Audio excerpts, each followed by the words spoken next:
You're welcome to Business Daily on Trust TV. My name is Chamun Dabeng. Let's talk numbers. We're starting off with the market this morning.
You're welcome back, and once again, my name is Chamun Dabeng. Now, Nigeria's GDP has definitely struggled, and with an economy that is highly dependent on oil, when oil prices tank, so does our economy. Since the COVID-19 pandemic, Nigeria and other developing economies have struggled to grow their GDP. Now, let's take a look at Nigeria's GDP growth rate from Q1 of 2019 to Q3 of 2021.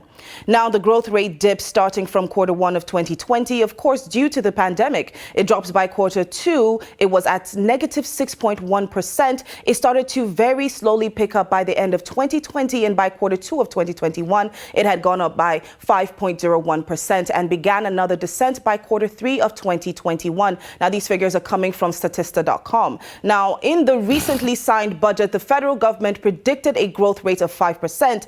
However, the World Bank says it's more like 2.5%, which means the country still falls behind the sub-Saharan growth forecasts of 3.3% in 2021 and 3.5% in 2022. Now, whose word do we take? Joining me in the studio is business consultant Dr. Emmanuel Bashayi and political analyst Joseph Ago. Now, at this point, it's a war of predictions. Now, the federal government has its own number and the World Bank has its own number of 2.5%. Now, is the federal government being too ambitious with its prediction? Let me start off with you, Dr. Emmanuel. All right, Chamun, thank you very much for the opportunity to be here.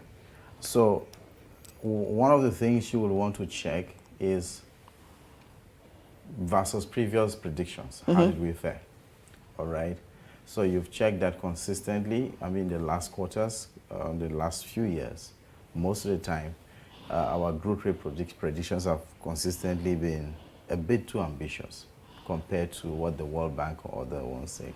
I think the World Bank has been more conservative in terms of our growth expectations versus how we have anticipated we will grow. Now, it is normal for us to anticipate certain levels of growth because of some of the indices that we have put on the table and some of the programs and actions that government has put, expecting that it will propel some of the actions. So government has done some interventions in the agri-sector, providing some agri loans, have done some MSME interventions and co. So those things were expected to propel some level of growth in the economy. So the government was being fair to say we will likely grow this much. But what has happened is that the implementation of some of those programs have not been as effective and as efficient as it should be. So those growth predictions don't come through because, not because the plans and programs are not there, but because seeing them through has been a bit of a challenge.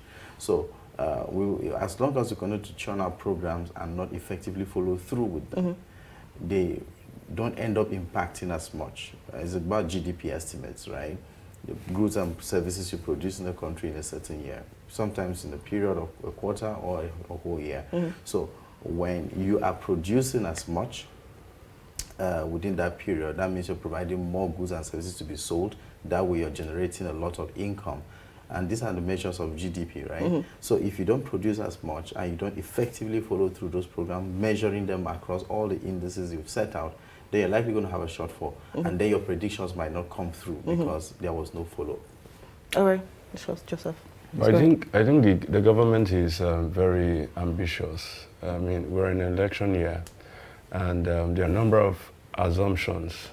The government is assuming that the National Development Plan and the Economic Growth and Recovery Plan would meet the support of subnational governments. The government is also making the assumption that foreign direct investment will improve, given that we're in an election year. The government is also making assumptions that there won't be industrial actions in Nigeria. You know, there is ASU is motoring industrial action. There is also new pen gassing because of the purported removal of fuel subsidy. So I think the government is over ambitious, and if you look at our GDP growth rate in an election year, we have not done more than 2%. The highest we have seen is about 2.6% or so, and that was, I think, in 2015. So there are a number of assumptions that the government is putting this on. And by the way, the African Development Bank is not just a World Bank that is a bit conservative regarding Nigeria's growth rate. The African Development Bank is putting their bet that Nigeria's economy will grow by 2.9%, which is, again, short of that African or West African predictions growth for rate. 2022. I mean, they are predicting that the Ghanaian economy will grow even bigger,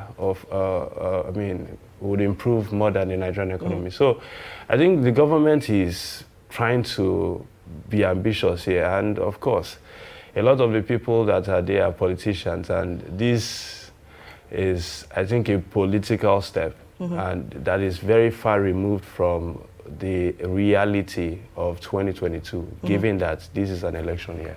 All right, political step. Now, Dr. Bashir, do you agree with that this is more of a political move at this point? And he also brought up the issue of industrial actions that are going to come in, and also the assumption that foreign investment is definitely going to come in because, you know, we're in an election year. Do you think that this could actually pose a problem or be beneficial to us at the end of the day?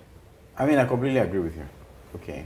Because anything that stops you from producing goods and services lowers your GDP. So growth rate is based on GDP growth, right? So if you cannot produce for whatever reason, think about it. First quarter of 2020, when we're locked down. Yeah. Not so many people could produce a lot. A lot of, the aviation sector was on the ground. A lot of sectors were grounded practically. So you saw it in the GDP dip. Negative 6 points. Exactly. So it's a consequence of whenever you stop something that should result in production, economy activities, and all of this, it has a direct hit on the GDP.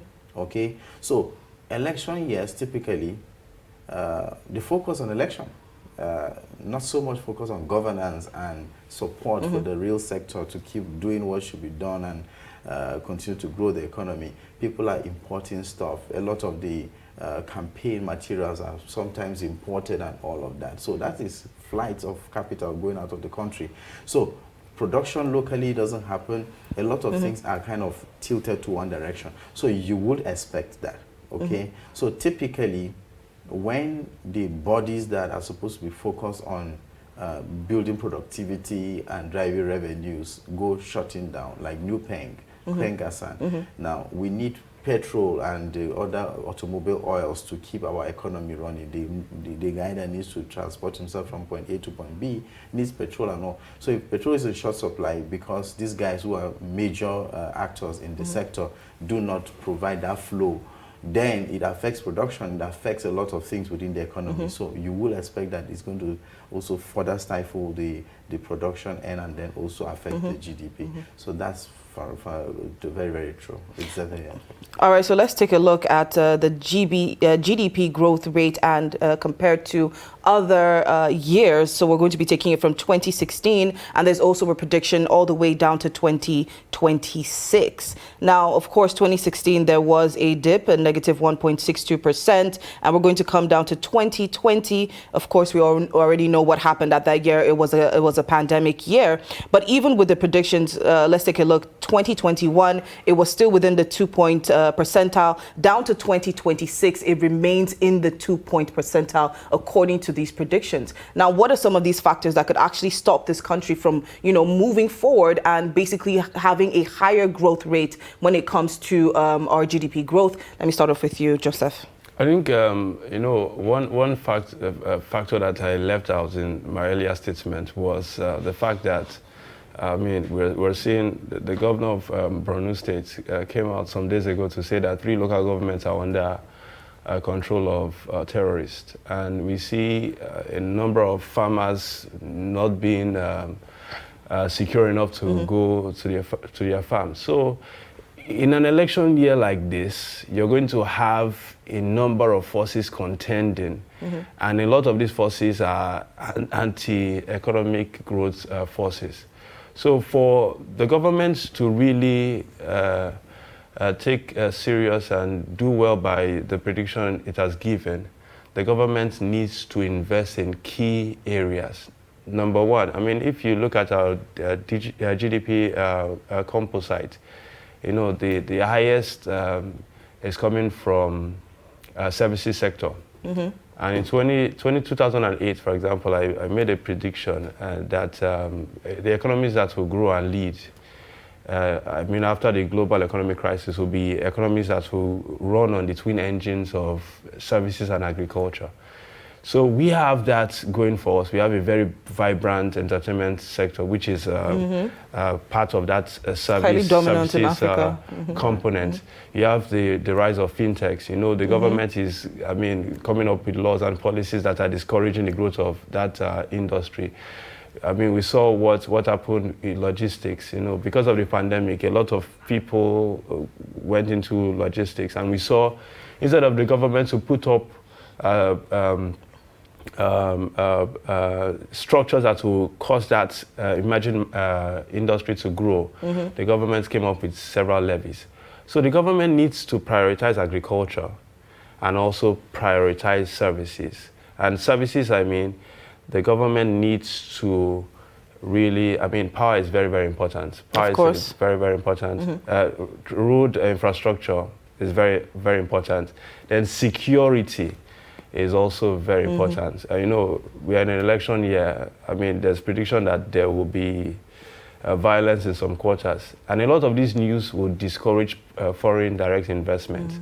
So the government should really look at the current arrangement around security, especially in farm belts, Niger State, Borno State, the Benue Valley, Plateau States, Kaduna States. These are farming belts, Taraba State, Adamawa State. So it's very, very important that the government really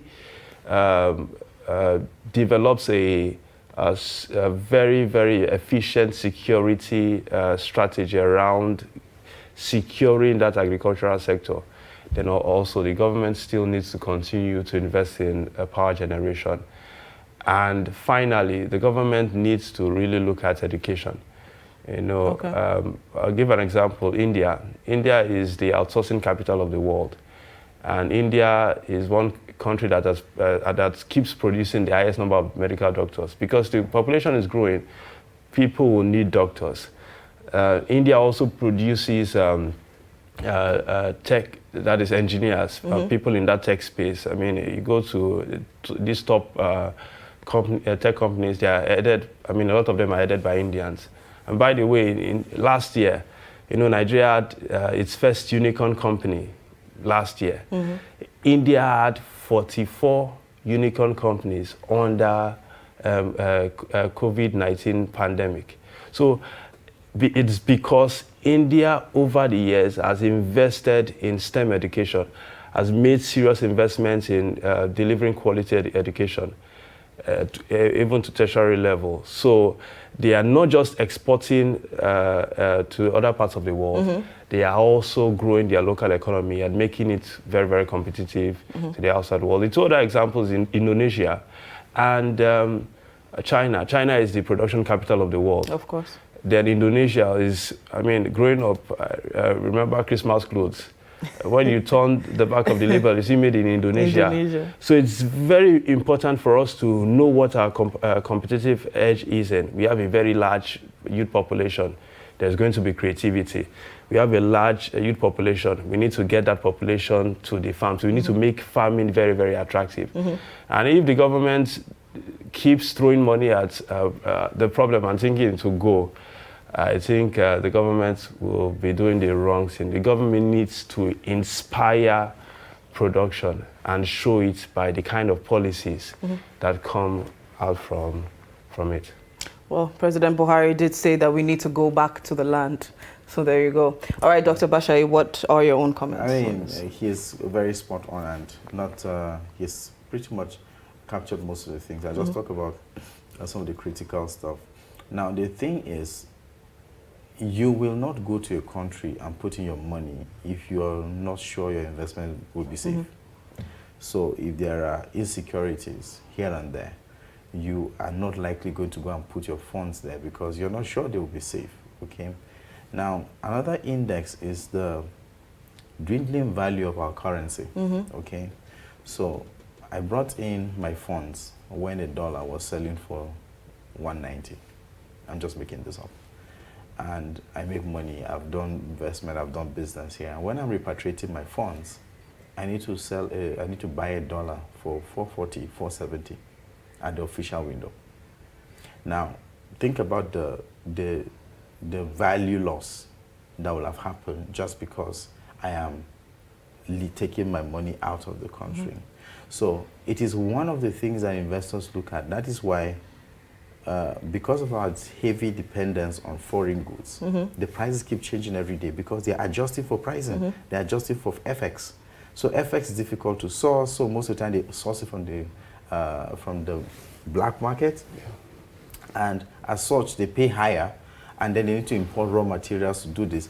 The FX keep affecting their production, so they have to adjust pricing locally to be able to meet up with their FX demands. Yeah. So these are all factors. So if I'm not sure that one bomb will blow up tomorrow morning and destroy my factory, I'm worried about if I bring this money today, look at the trend the last couple of months. It has been on a downward spiral. We keep buying a dollar for a higher amount almost every day. It goes up, it comes down, it keeps going up, So that is a fear of an investor.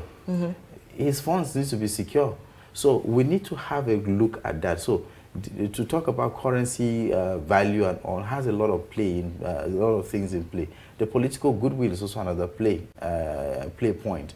So as long as the perception keeps looking very uncomfortable, it keeps affecting the value of the currency in the trade market. So these are some of the things, in addition to what he has said, these are very, very critical things that need to be looked into.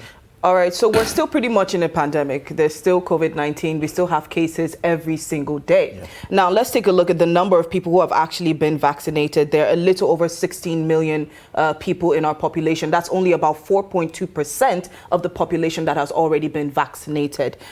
So we still have a very large number that remains unvaccinated. And this could possibly pose a problem for the country if there happens to be another lockdown, if the spread becomes more incessant. As you can see, there have been about only God knows how many different variations of the pandemic. We just finished with the Omicron. There's the Delta Cron or something like that. Or, you know, there's just, you can barely even keep up. So at this point, what can the government do to, you know, take a hold over this? I mean, they have done, you know, this free vaccinations and all of that. But even with that, we're still at 4.2%. And this could potentially be a problem for our GDP if it's not being taken care of. Dr. Bashai, what do you have to say about that? So I think the pandemic in Nigeria, I mean, the experience of Nigerians during the heat of the pandemic and now, I think we have been a nation of people who read a lot of body language and read a lot of perceptions. So today, I'm a guy on the street. I'm a street guy. So I try to keep my ears to the ground and understand what's up.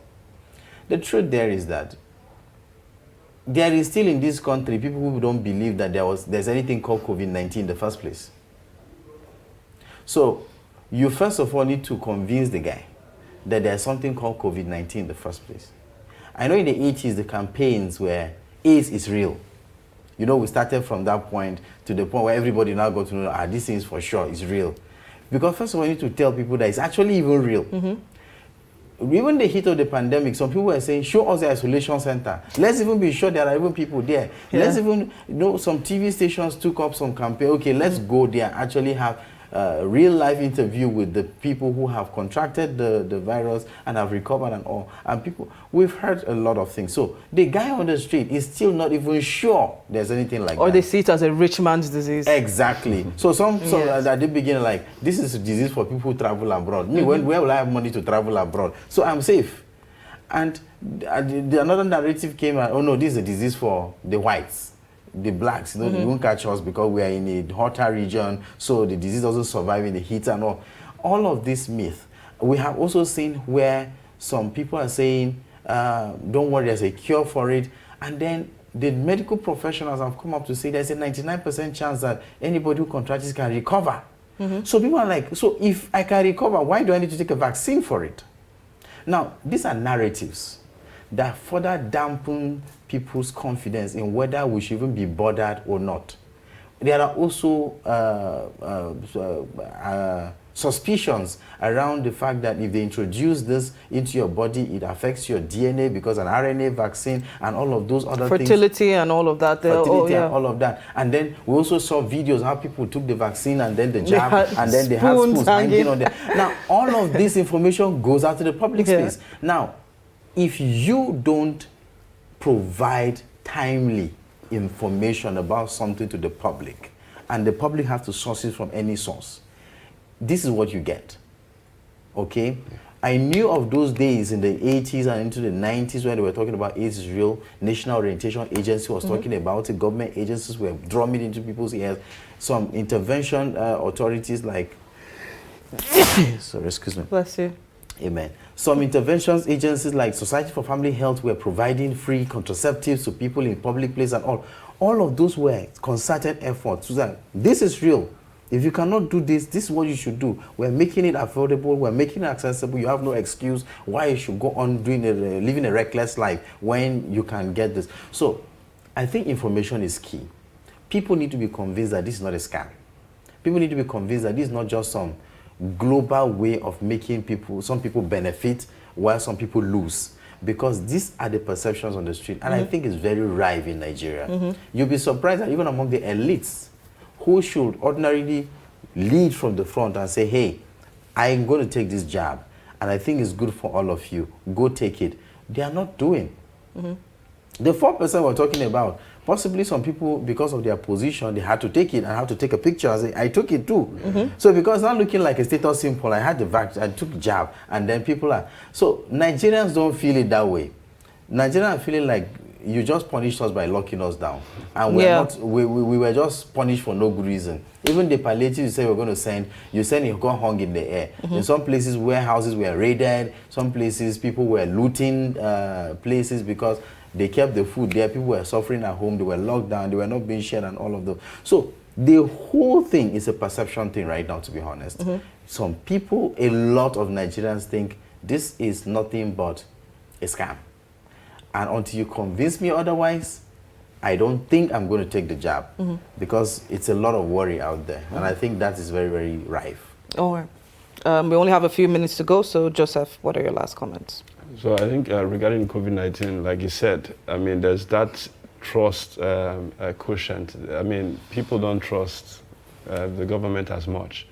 You know, we also saw news of expired, in quotes, vaccines. That even added a layer of suspicion around the government's efforts to combat the spread of the disease. But if we must really be efficient around this, I think local production is very, very important. As much as the government tries to cure the perception issues that the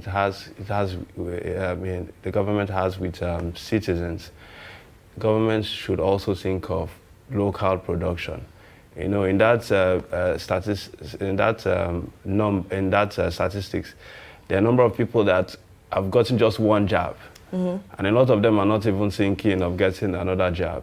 I know a lot of people that even got the job got it because they wanted to travel. So, because that was again a requirement. So, it's very important that the government needs to be very, very close to the people, and also the government needs to really look at local production. All right, so unfortunately we don't have enough time, but yes, just like Joseph said, there is a need for the government to look at local production. We do need to boost this area, focus on agriculture, focus on the fintech, and create an environment where these type of businesses can actually thrive in order for us to have an economy that is actually growing. All right, so we've come to the end of our show for today, and I would like to thank my guests in the studio. Thank you so much, Dr. Bashai, and thank you so much, Mr. Joseph, for being a part of the show. And to our viewers out there, thank you so much for watching. Do not forget to follow us on our social media platforms. You can look us up on Instagram, Facebook, and YouTube. Just look up Trust TV News. Well, once again, my name is Chamun Dabeng. Come back again for more Business Daily. Let's talk numbers.